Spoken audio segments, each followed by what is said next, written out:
Gongchik,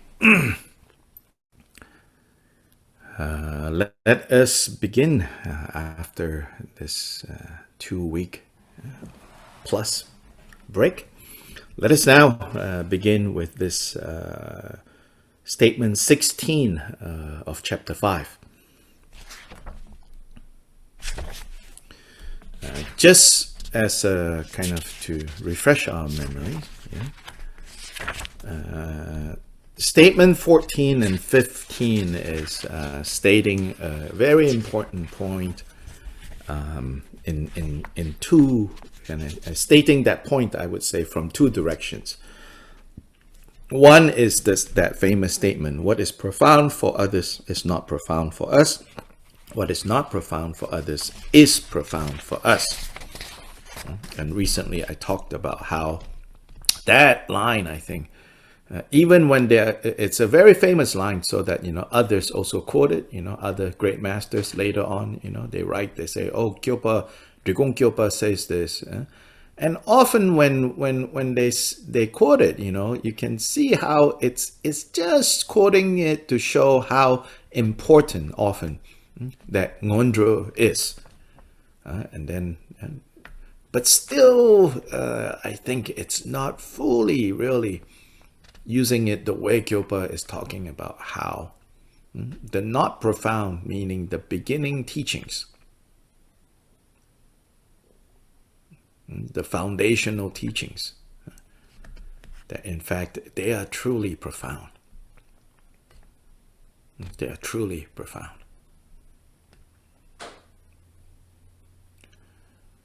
15 is stating it from the other direction, which is lacking the non-profound instructions, i.e. lacking what people normally consider to be non-profound, again, those foundational matters, those ABCs. One will not attain Buddhahood through the profound ones, which is those instructions on the channels and winds. And especially when you have some understanding of the history of religions, like religion as a historical process, and you look at comparative, what used to be known as comparative religions. When you look at this and you understand a little bit more, you'll see that in ancient India, these things that we call the profound teachings, they were not just, understood or used by Buddhists. Many others also had those things. Subtle body, non-duality, maybe on a more theory level, the teachings about non-duality, oneness of everything, blah, blah, blah. Or the techniques of manipulating energy, controlling energy, all of that, other people had. Yeah, so when we say this, when we don't, it's not to make sectarian or bias. It's to point out so what did the Buddha teach that was different in a way that is different, meaningful? Yeah? What did Buddha Shakyamuni teach that was different and important and meaningful? That was not available via others. It's the so-called non-profound teachings. It's the Four Noble Truths. Nobody else stated the problem and the solution in terms of the Four Noble Truths. Nobody else taught karma the way the Buddha taught it. Other people used the word karma and general kind of principles of it, yes. Nobody taught interdependence the way Buddha taught it. Those so-called non-profound teachings lie at the core. We are bound in samsara because we are blind to those things. We are freed from samsara when we completely realize those points. All these other things are the methods, are the means to enhance the realization of the so-called not profound, the so-called beginning stuff. 1415 is dealing with that. Okay. Now 16, experience and realization that is incompatible with the Buddha's instructions is false. So we have already looked at this when we stopped before. Here, to begin here is good because 17 is very much related to 16. So here, it's in response to people who claim that if something is experienced or realized that was not taught in the Buddha's instructions and the treatises, it is therefore a special dharma. So back in the 12th century, there were people going around kind of giving their special dharma. So there was a lot of confusion, again, during that time, maybe comparable to our time. In our times, it's comparable because so much information is available on the internet. Right?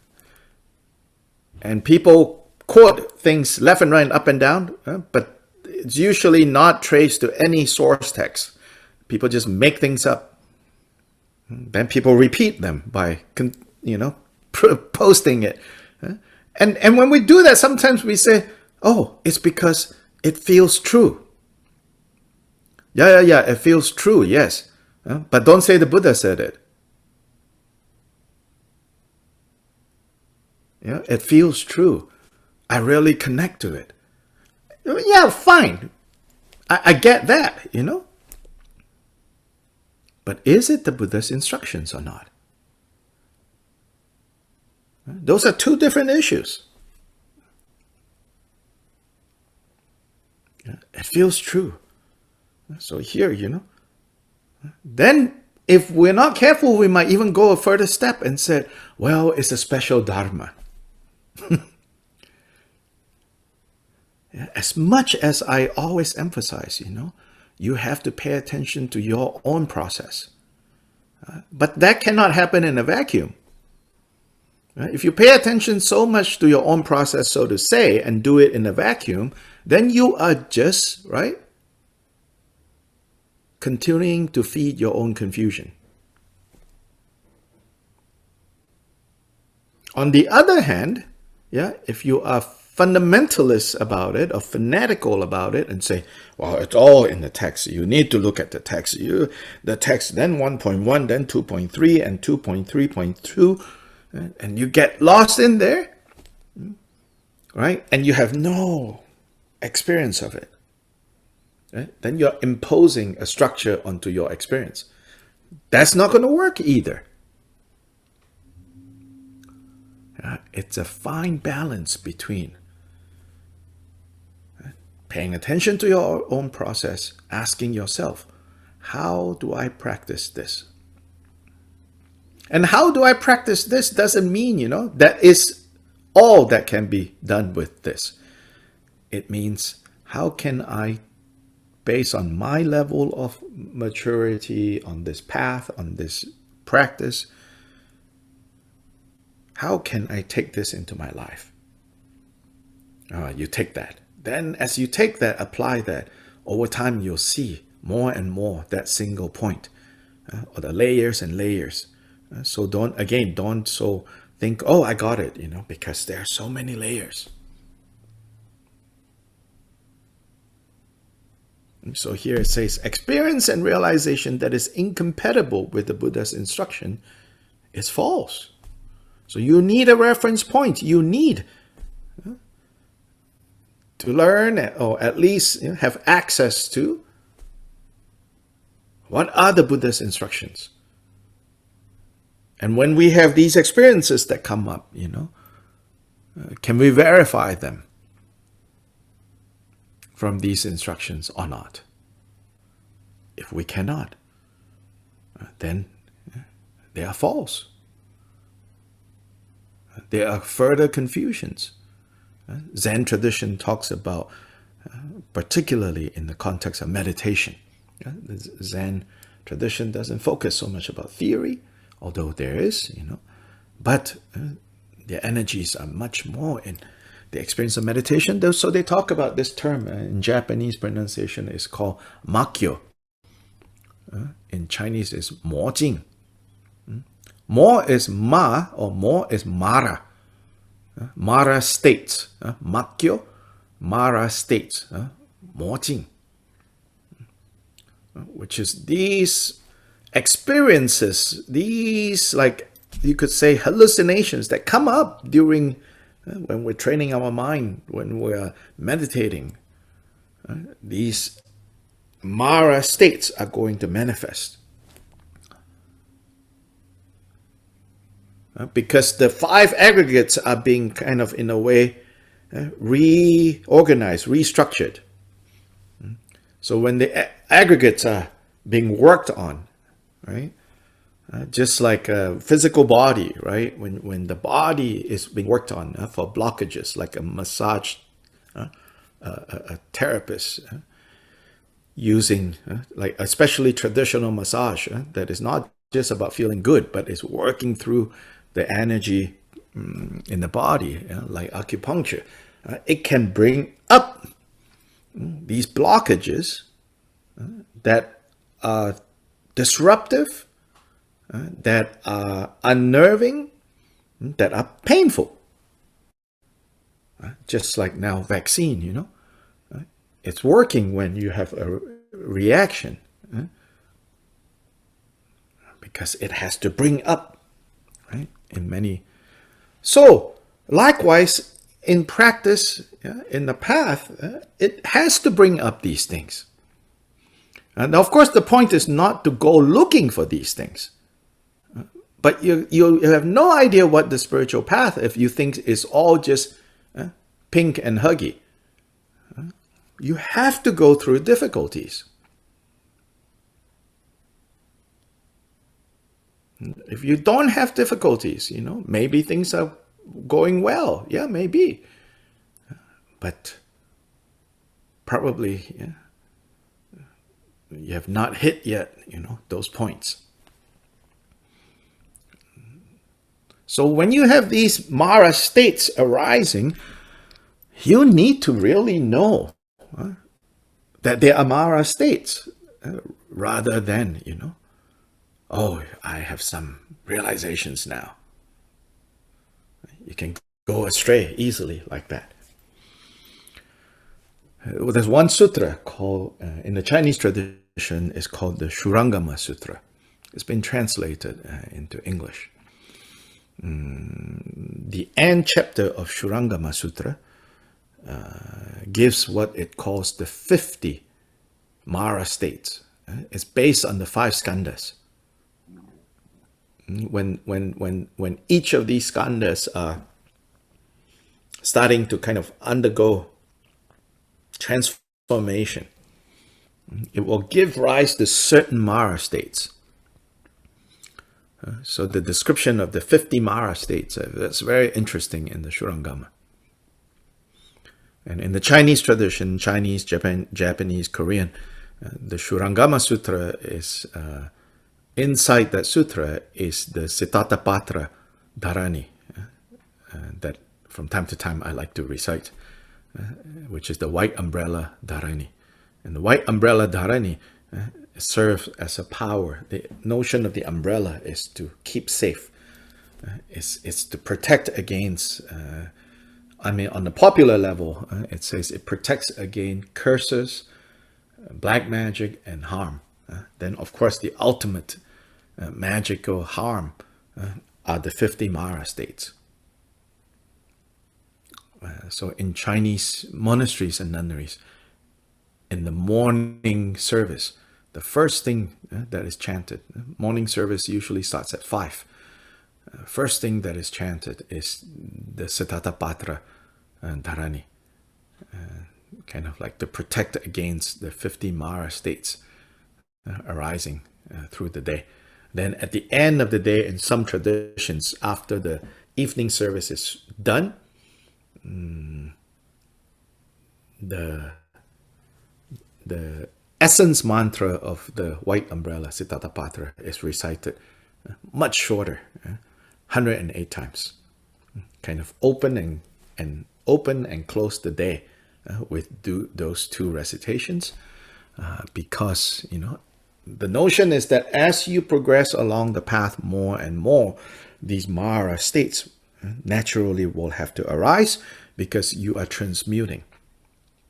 Yeah, so the imagery of like smelting ore to get gold, you cannot get gold, by pampering gold ore. Then you can never separate gold from not gold. To separate gold from not gold, you have to burn gold ore under very high heat. That's when the Mara states emerge. When the Mara states emerge, you might think, oh, that is the gold. Then gone. So that's why this Vajra statement, experience and realization that is incompatible with Buddha's instructions is false.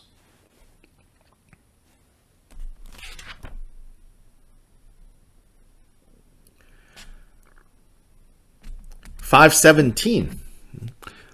One must never contradict any of the intentions of the Buddha's instructions.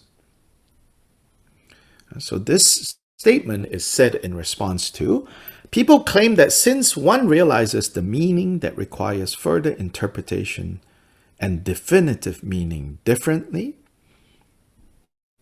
So this is the division, a standard division that is used to kind of navigate, right? Everything that the tradition says Buddha taught. And everything that the tradition says Buddha taught can be really bewildering. And can seem like, well, but here Buddha says this, well, over here Buddha says that. What does that mean? So one approach to that is to say, well, when Buddha said this over here, he didn't really mean it. But you have to start there. And eventually you get to what he really meant. So you abandon this, you adopt this.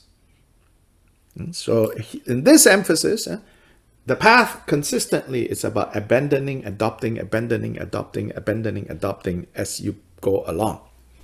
That's one way of looking at considering the differences.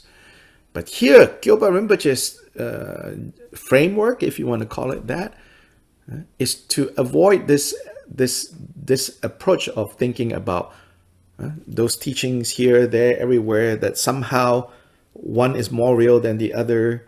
You have to abandon this and adopt that. Instead, his emphasis is always seeing how they all fit in this bigger puzzle. So it's not so much about abandoning anything that he taught and then adopting certain other things that he taught, but knowing how each thing that he taught has a particular role, plays a particular significance. And as I've said before, the advantage of thinking in this way, approaching the 84,000 dharmas in this way, is that we are not falling into this common problem of like, oh, what should I practice? What should I not practice? Which is better? Which is more profound? Which works better? If you get yourself into this, there's no end to like, which is more effective? Which is less effective? My favorite deity, my favorite practice, my favorite lama. Then constantly, you're like, oh, this, that, and you're constantly thinking you have to choose. Then, of course, advertisement is telling you you have to choose. You have to have a favorite. Now I have god kids, I'm talking to them, and then I'm like, then inevitably, at this age, it's like, it's like, what's your favorite color? What's your favorite food? And I said, kids, to tell the truth, That is just something that when I was a kid, I was very confused when people asked me questions like that and at school. Favorite color, favorite, and it's like, I always have to make up answers because I never really had favorite color. I never really had favorite food. I never really had favorite whatever. It's like, I like a lot of things, but no, you have to have a favorite color. So it's like, oh gosh, favorite color. At the beginning of every school year, you have to make up a favorite color. You have to make up a favorite singer. You have to make up a favorite. It's like, I don't. So then maybe I'm Dragompa, knowingly or unknowingly. Gyopa Jigten Sungmin says, with regards to the 84,000 dharmas, don't play any favoritism.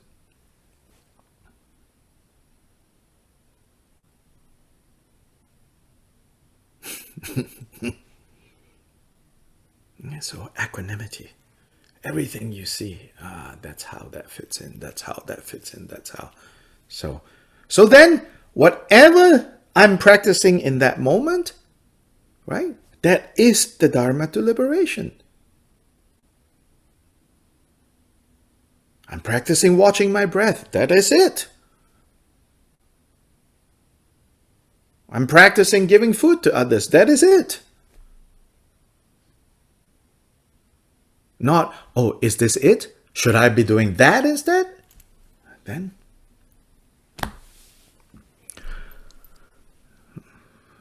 you have to choose, you have to doubt. That's a lot more challenging. So here, people claim that since one realizes the meaning that requires further interpretation and the definitive meaning differently, it is sufficient for the practice to accord with one of the respective aspects. I have to admit that this counterpoint, I think maybe something is lost in translation. I don't quite get, very literally what it means. What I think it's saying, to me at least, is that so the people who say, which is a good way to think, that some things the Buddha said needs further explanation. Some things the Buddha said, the meaning is definitive. There, no need further, and there's no further explanation necessary. So it seems like this counter view is that, so because the 84,000 dharmas are those two types, can kind of fall into those two categories, then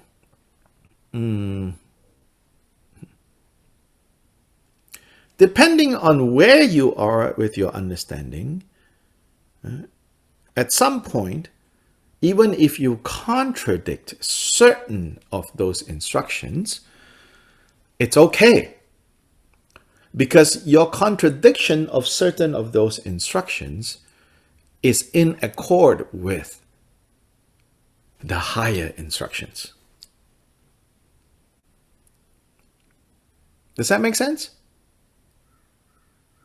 Yeah, this other view that kind of overemphasized, you can say. I think the general emphasis that certain teachings need further clarification, certain teachings are just as they are, that's a reasonable way to look at the 84,000 dharmas. But there were some who go further to say, and then, in terms of that, it's at a certain point you will abandon or contradict certain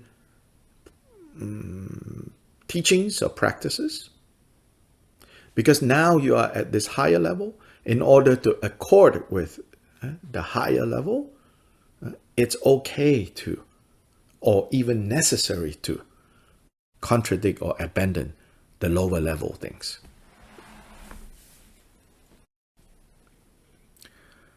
In response to that, Kyopa says, one must never contradict any of the intentions of the Buddha's instructions. I think one must never contradict another way You can also say, if you're practicing right, you are never contradicting. Yeah. So maybe an analogy might be something like this. Yeah. Babies eating baby food and you eating grown-up food, so to say. Now that you're eating grown-up food, it's not so much, right, that you are abandoning eating baby food or contradicting eating baby food. Yeah? It's just a matter of when someone is a baby food is the right thing to eat. That whether grown-up food or baby food, it's about getting properly nourished. And so how is there any contradiction?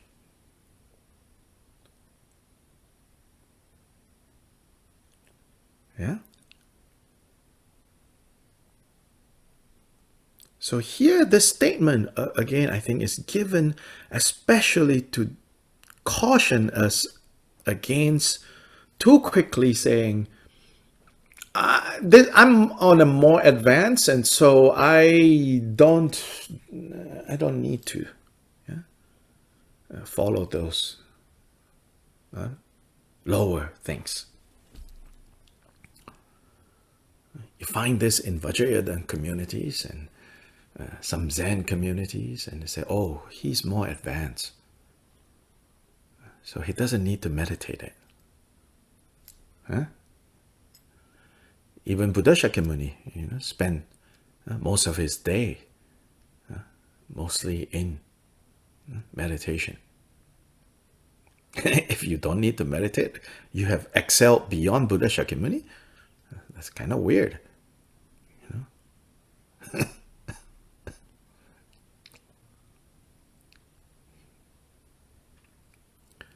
In the commentary, if you have entered the path that is from the very beginning an authentic instruction of the Buddha,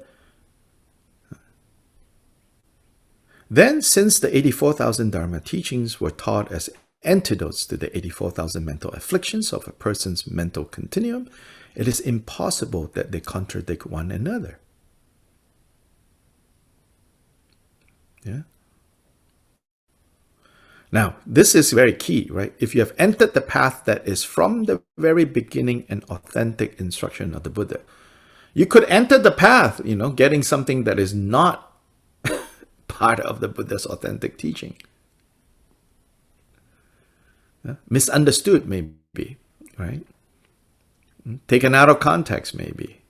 Yeah? Not taught to you correctly. Yeah? These are all possibilities.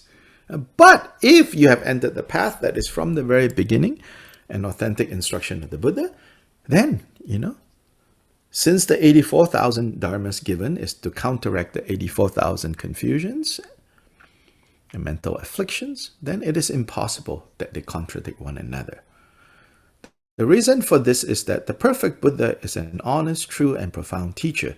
Therefore, to practice the complete and unerring vital points of the path is to practice the fivefold Dharma by way of the three vows that have the same vital point. So here, Dhammakirti, writing for a Drigong audience, says, then in practical terms, what we're talking about is practice the fivefold Mahamudra by relying on the three sets of vows, the three levels of vows. Individual liberation vow, bodhisattva vow, and Vajrayana commitments. This realizes all the intentions of the Buddha in one. So you can say Buddha taught 84,000 dharmas. Or you can say the Buddha taught the one single dharma. The reason for this is that there is nothing to be practiced except the root of all dharmas, which is the definitive meaning, which is Mahamudra. The Chanda Pradipa Sutra says, the sutras I have taught is in 1,000 world realms have different wordings, but the same meaning. By practicing a single word, they are all practice.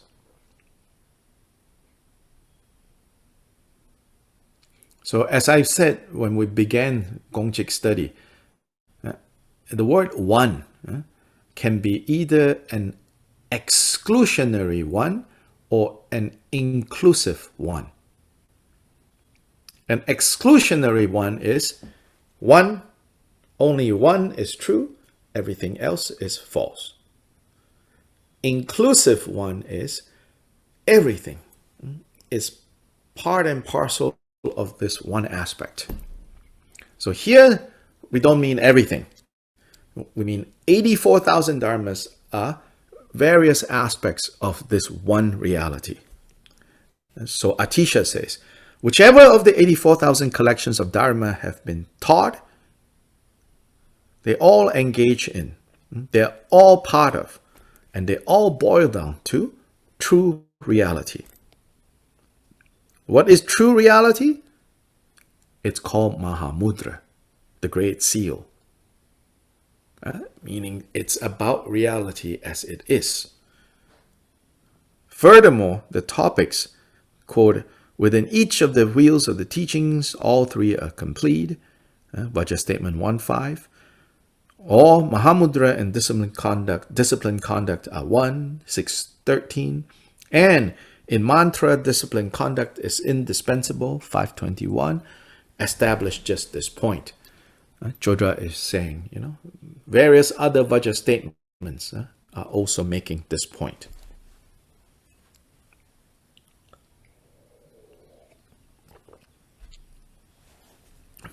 Sobish's notes are helpful in this, as always, I feel, in further unpacking this Vajra point.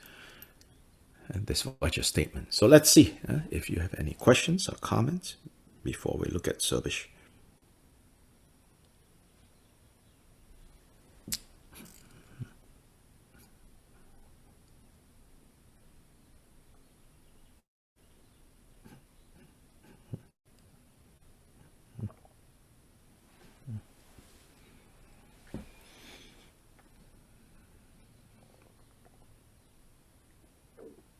Questions, comments?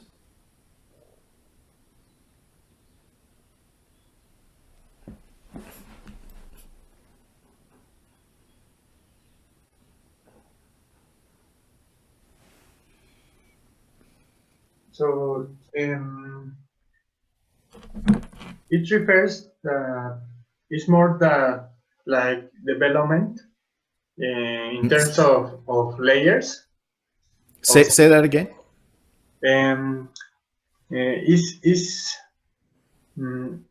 That I understand is that it's more like development in terms of understanding in many layers. Like, yes, of course. Yes. Okay. So even with one dharma, there are layers of understanding that will evolve, right? That will become clearer and clearer over time, even with one dharma. So there's that point. It's like, but there's also the point of each of the 84,000 dharmas across, they also don't contradict each other. It is when you said about the Gongchik, we can learn or we can read one time, and the next time we understand another. Yes. Okay. Yeah, that's about the layer. Yeah. Okay. Here it's more talking about horizontally across this dharma, this dharma, this dharma, 84,000 dharma. Okay. Yeah, that they don't contradict.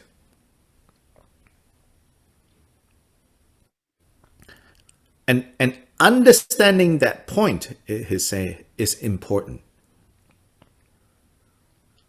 Why? So that you don't contradict what the Buddha taught. I mean, our afflictive emotions is going to cause us to contradict what the Buddha taught. Yes? Yeah, we're going to grasp.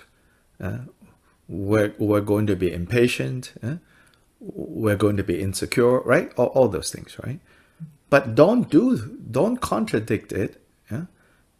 And then think, oh, this is because, I have a higher dharma.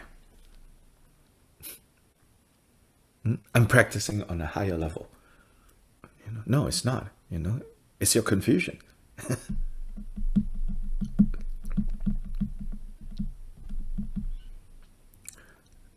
Meaning, if you have this idea that, oh, when you have a higher dharma, you can contradict the lower things, right? If you have that idea, then it's easy for you to be caught up in your afflictive emotions, and you think, oh, I'm practicing a higher level.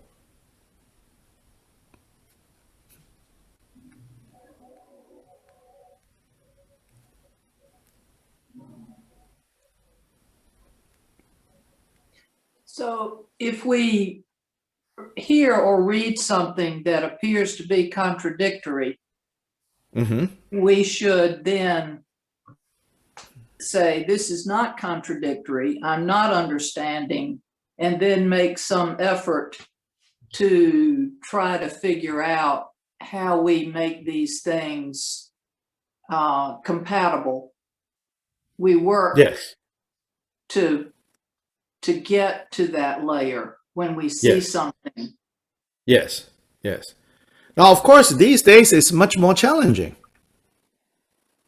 because there is an overload of information and availability, right?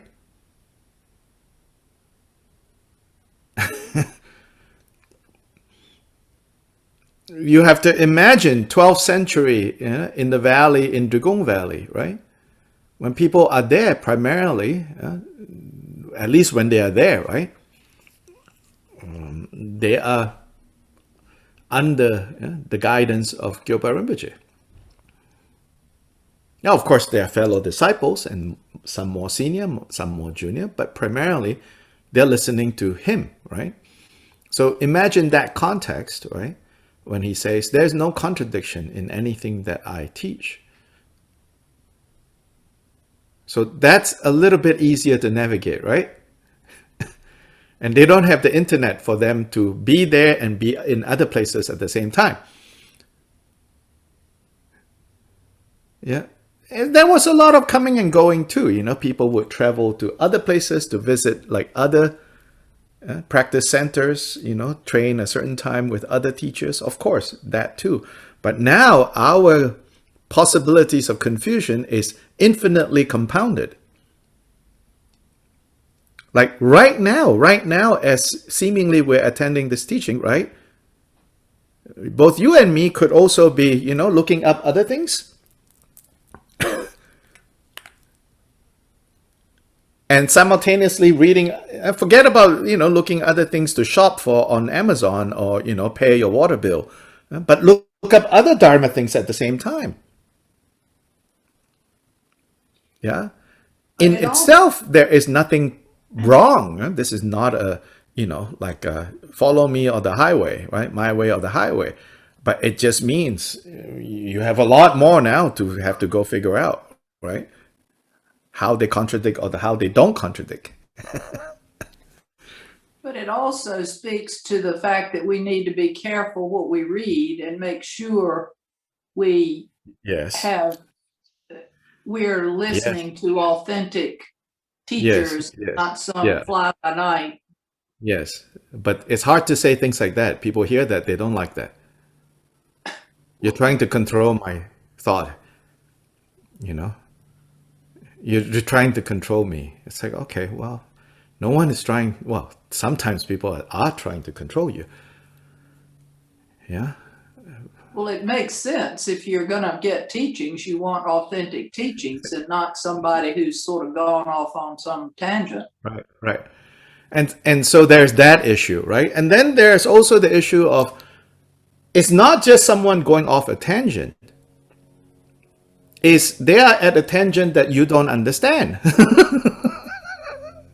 Right? You stumble upon an episode, yeah, which is out of context for you. Like imagine someone else stumbling into this class, right? Yeah. And they have not been studying this all along.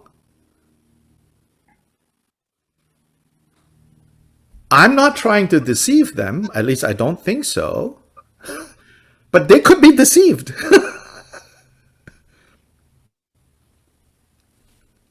Yeah. You know?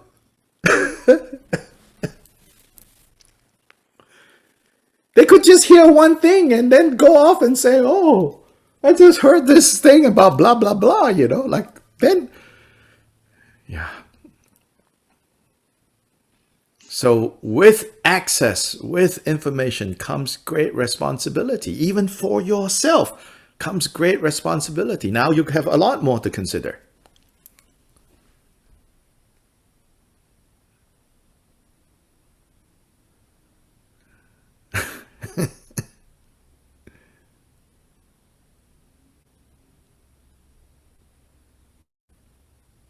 That's why even someone like Gongchik Rinpoche, you know, which is big star Lama, right? Lots of people dying to be disciples.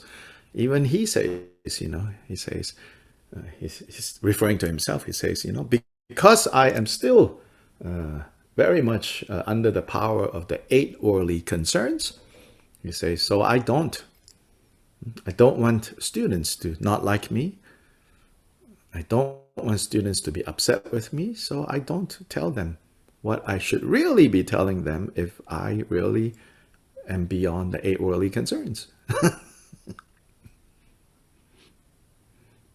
Says, but no, you want to, your popularity chart, you know, you can't slip on that.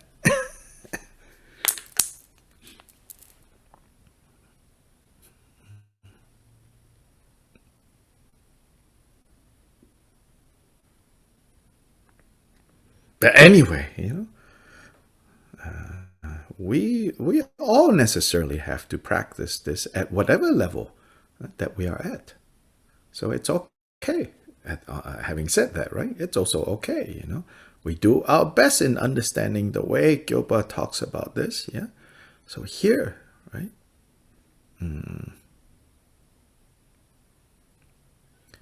when we see the contradiction,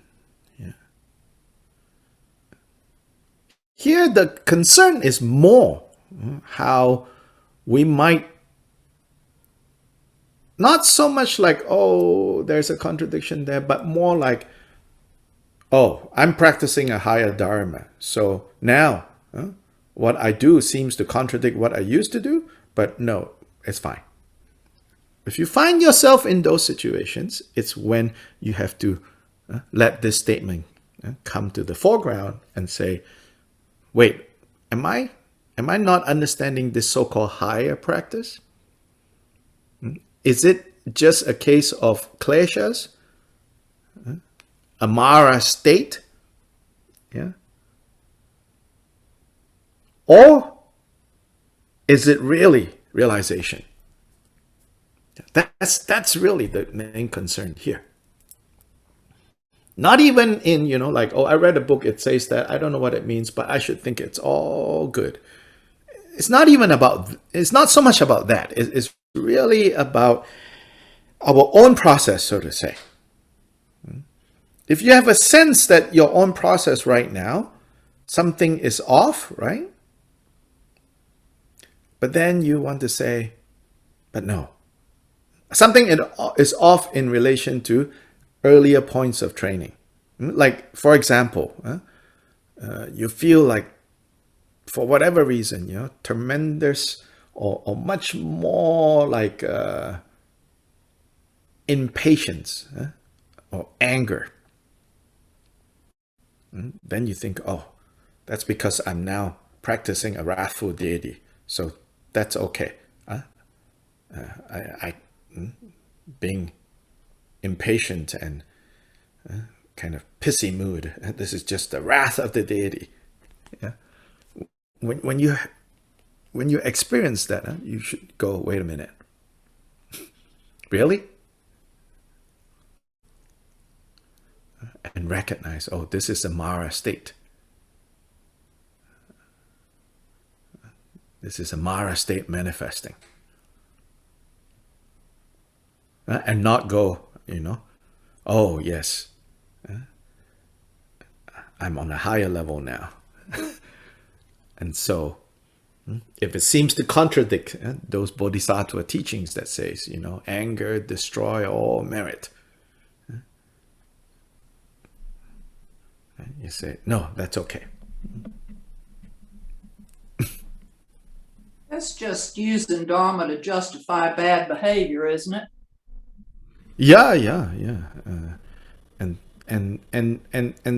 And sometimes we do it even without, like, it's not like you plan it, I'm going to use it to justify. In fact, if you're doing it that way, it has some saving grace, you have some awareness, like, I'm using it to justify, right? A lot of times you don't even realize that's what's going on.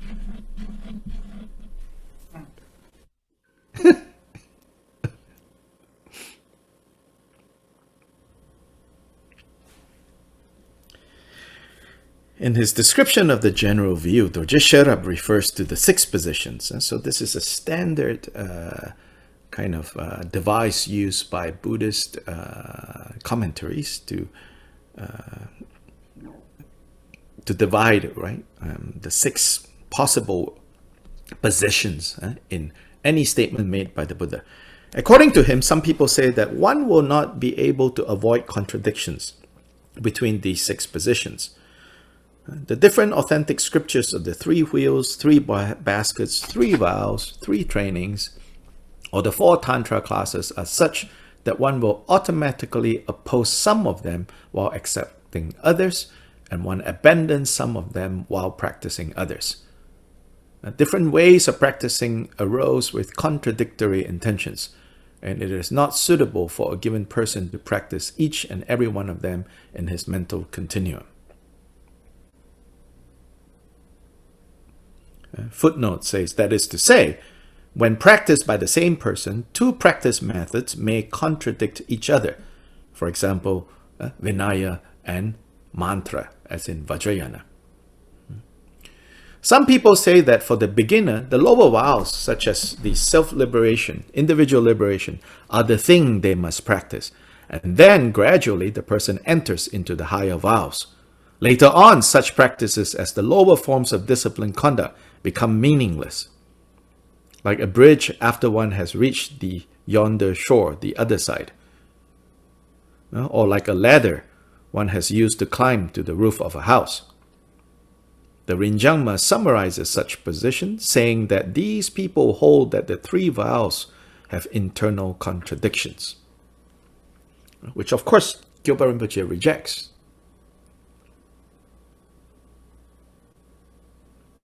He says it's not like that. The 5-fold Dharma mentioned by Chökyi Drogpa is the 5-fold path. According to Vajra Statement 214, when one trains in this 5-fold path, one practices all stages of the path in each single session. Similarly, according to Vajra Statement 124, the 3 vows have a single vital topic in that they avoid, and what is this single vital point? Is the avoidance of the 10 virtuous actions that are the thing one must avoid. Rinchen Changchup too says that all the instructions of the Buddha are free of contradictions, that one must not abandon any of them, and that they all have to be practiced on a single seat in a single session. Such practice, Pamodrupa once said to Jigten Sumgön, has to be done until one has attained Buddhahood.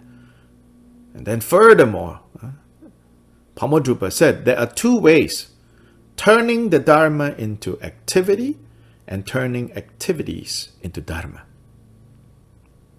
The difference between the 2 is enthusiasm. I don't know if it is enthusiasm. This is my A person who does not practice with joyful enthusiasm and avoids even minor hardships will not even accomplish mundane virtue, since the root, namely the mind, does not turn into dharma. In other words, such a person turns dharma into mere activity.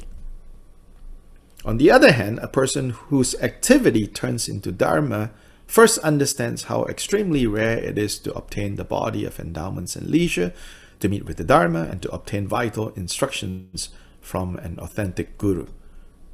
He understands that everything produced is impermanent, that the pleasures of this life are deceptive, and therefore his mind gains more and more certainty of the dharma, and he dons the great armor of effort so that problems and suffering can never wear him down, knowing that to accomplish Buddhahood in this life, he must disregard body and life. They become like Milarepa, who crush his body and life into dust to serve Lord Marpa. It is of great importance that the mental continuum of the yogi is thoroughly purified by such service.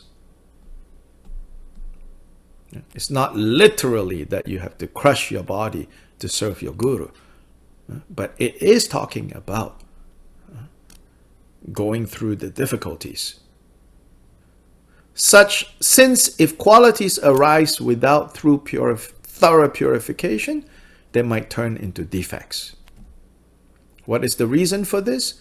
The propensities arising from beginningless mental afflictions block one's mental continuum. And if realization arises before one has completely purified these propensities, those latent impediments will be aroused by the realization, these Mara states. To purify those defects, however, some comfortable dharma and mishmash practice will not do. Briefly, without accomplishing suffering and hardship for the dharma, qualities will not arise. This is the transmitted teaching of the precious lineage.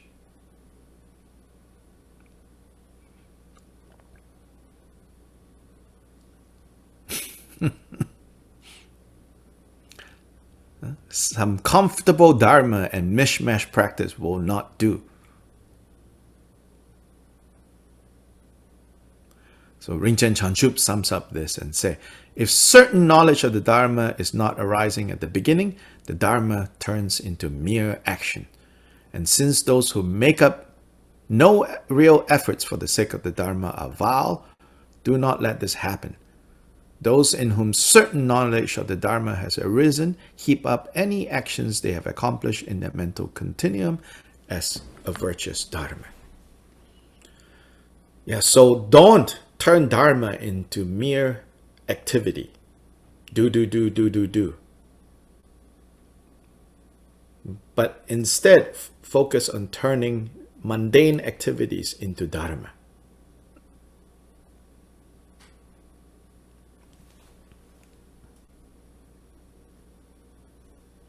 This, according to the Rinjangma, is the meaning of turning actions into dharma.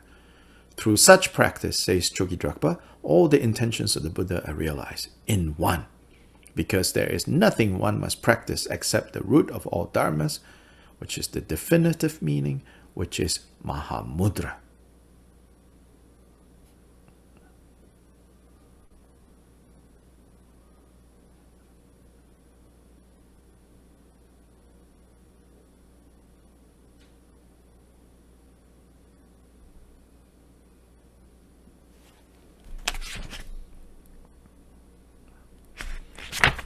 The next section we should look at next time we meet, which is this single thing, which is the root of dharmas, which is Mahamudra. So this is the one. Gongchik, right? Gongpachikpa, one, single intention.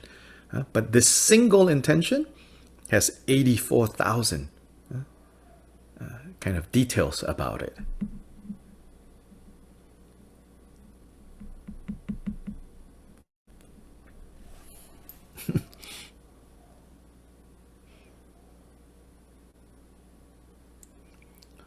So again, all of this has to arise within our own development.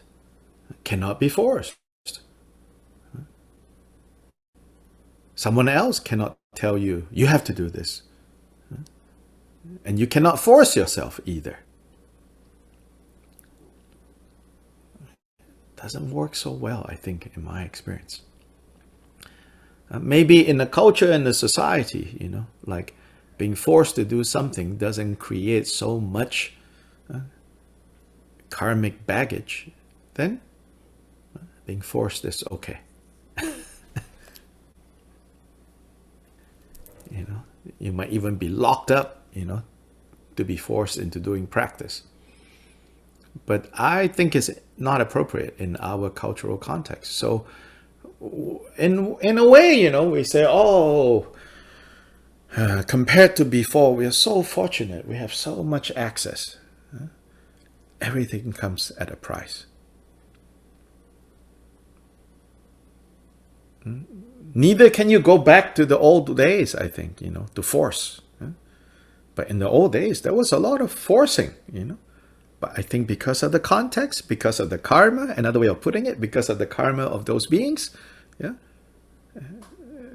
using force, you know, someone pushing you until you do it, worked then because of the karma, because of the context, because of, you could say, the culture. Now, I doubt it's effective.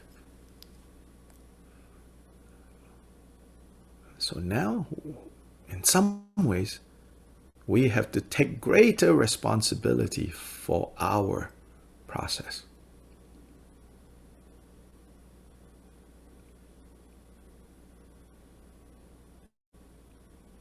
Because that old tradition of being obedient and willing to just take to heart and do it, we don't have the karma for that. I don't have the karma for that. I don't think you do. Maybe you do. Who knows?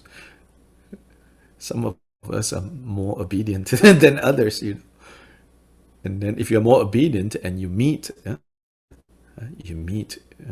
authentic gurus, then you are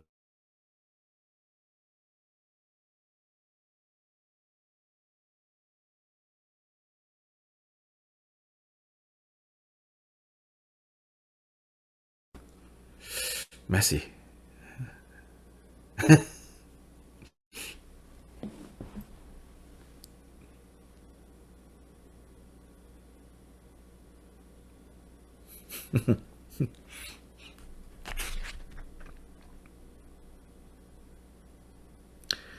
18 further kind of go into this area. It says it ought not be a pith instruction. It ought to be as the Buddha's instruction. So this is like two expressions, you know. There is like Buddha's instructions and then pith instructions. So people kind of like say, oh, the pith instructions, the menga, is more precious than just the Buddha's ka, the Buddha's instructions. So it's almost like saying, oh, the ka, as in the Buddha's words, that's just general. But the master's pith instructions are like the most important. So here, Kyobwa Rinpoche said, no, Buddha's instructions. But his point is not even that, you know, there are ultimately two. Buddha's instructions and your master's pith instructions, essence instructions. His more important point is, if they are truly what they are, according to this vocabulary, they don't contradict. So you don't need to find yourself in a position that says, oh, should I follow my master's essence advice or should I follow the Buddha's sutras? He says, ultimately, we follow the Buddha's word. But the master, the skillful master, the authentic master, will be able to use those words and give it to us as essence instruction. But if you find yourself going, should I follow master's essence instruction, meaning tailored for me, or should I follow the Buddha's word? Then that means there's already misunderstanding.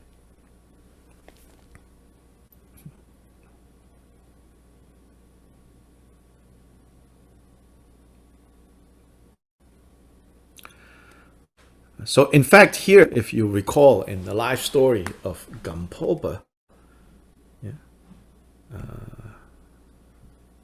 Gampopa was told by Milarepa that no, what you have learned so far, your training so far, is not going to produce the results you want because, he said, supposedly Milarepa said, because the Kadampa lineage, they don't have this pith instruction.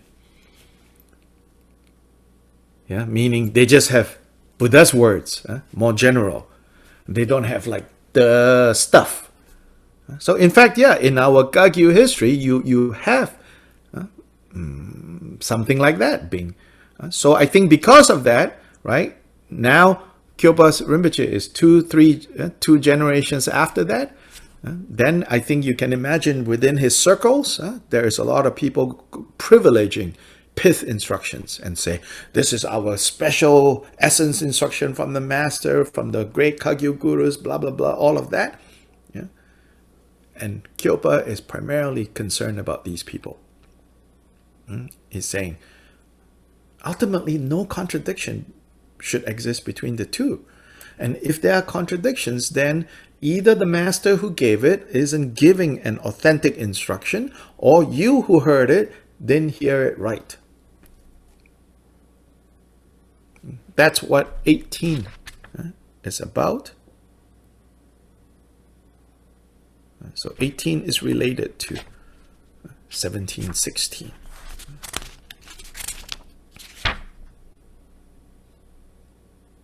"19 goes in a slightly different direction. Yeah. So just some preview.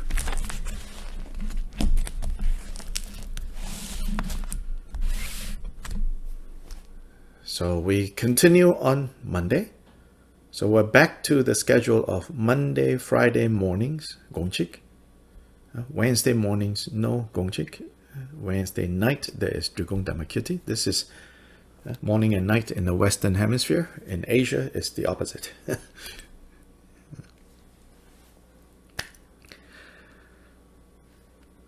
Changchu Semcho Rinpoche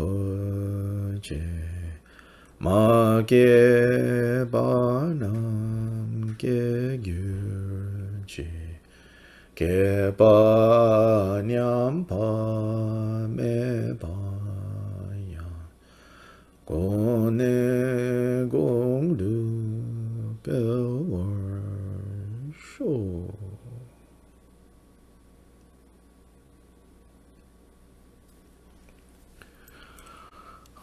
Okay, there are programs happening this weekend, I think, yeah. Different lamas, of course, from different lineages, but specifically within Drigong. Gachen Rinpoche is doing something, Powa and Shitro, something like that. Kenjen Rinpoche is doing something. So if you all see them, you know, the notice, the announcements, good to, you know, participate, of course. It's always good to participate. Then learn how to digest. Learn how to digest. Take responsibility for that. Okay. Ta-ta. Thank you. Yeah. Gracias. Thank you. Thank you. Ciao for now. Gracias. Adiós.